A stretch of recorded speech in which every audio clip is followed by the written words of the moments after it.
These little rats could futuristically help humans communicate without saying a word. That's what I like to call the brain net. You know, it's like an internet controlled by brain activity directly. Our minds are one.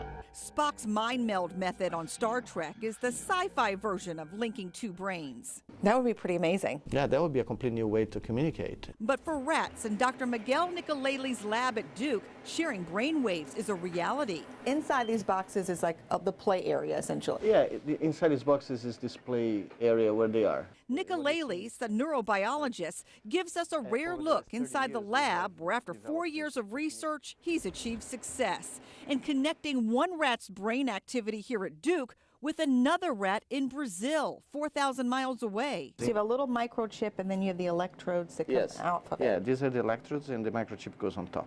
Those electrodes are implanted into the brains of both rats. The signals are linked via an internet connection. That allow us to actually record the brain activity of the first animal using sensors that are implanted in the brain.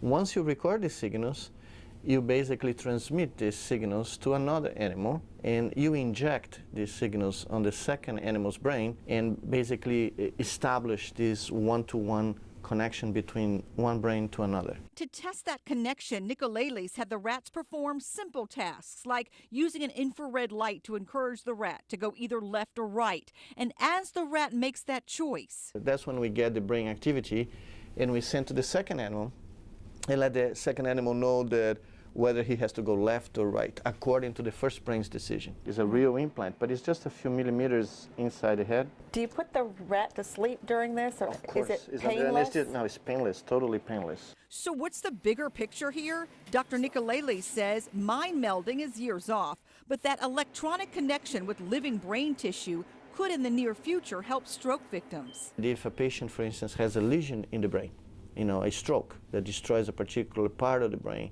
that we may create electronic bypasses that basically reconnect structures that were disconnected by that particular lesion. Nicoleli's now predicts linking the brains of multiple animals, like monkeys, creating an organic computer of knowledge, a theory that falls back on a common train of thought that two or more brains are better than one.